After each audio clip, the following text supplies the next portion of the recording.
Cette cérémonie qui nous réunit aujourd'hui revêt un caractère spécial dans le cadre du programme d'électrification rurale que mon département, à travers l'Agence sénégalaise d'électrification ASER, dont je salue la présence du directeur, est en train de mettre en œuvre sur l'ensemble du territoire national. Elle est spéciale en ce sens qu'elle matérialise la réalisation d'un projet cher à son Excellence le Président de la République, dont la clairvoyance a facilité la déclinaison d'une vision basée sur l'équité territoriale. Ce projet constitue une réponse adéquate à notre stratégie de faire de l'accès à l'électricité un levier important pour l'émergence des zones rurales. En effet, les ouvrages que nous inaugurons ce jour sont le fruit d'une coopération exemplaire entre le Sénégal et l'Union européenne, partenaires stratégiques de notre pays et dans tous les domaines, mais plus particulièrement en matière d'électrification rurale.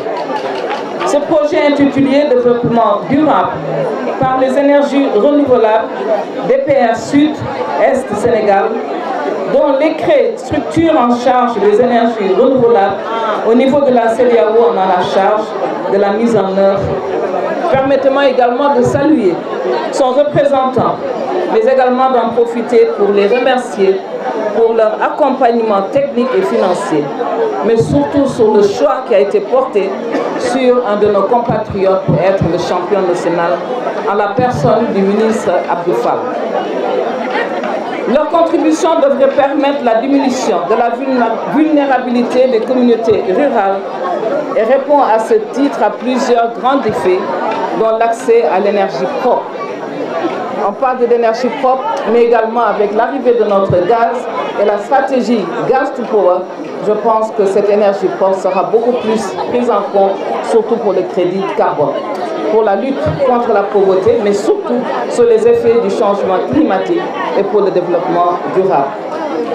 Cofinancé avec l'Union européenne et l'État du Sénégal, ce projet consiste donc à l'électrification, chère Hélène, effectivement, de 44 villages, mais c'est 40 mini-centrales. Parce qu'il y a des centrales qui ont pris 2 villages. En fait, c'est ce qui fait la différence entre les 44 villages et les mini-centrales solaires pour les régions de Tambacounda, Kolda, Sédhiou et Ziguinchor, en prenant en compte les besoins d'accès à l'électricité des ménages, des centres de santé, des écoles et des activités productives. À terme,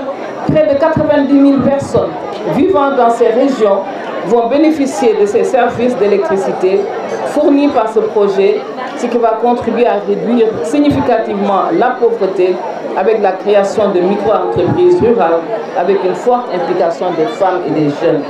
Que je salue au passage, et je salue les femmes, les braves femmes qui travaillent sous le soleil avec la société. Mesdames et messieurs, population de Kagit, Boutakara, Kagit, Djouma et Kagit Centre, l'accès à l'énergie durable est un droit, mais aussi un moyen de promotion économique, sociale et écologique qui est devenu une réalité et va permettre la réduction des inégalités sociales entre zones urbaines et zones rurales. Monsieur le maire, soyez rassurés de vos préoccupations qui vont être prises en compte parce que le président nous a dit fast track. Et pour ce faire,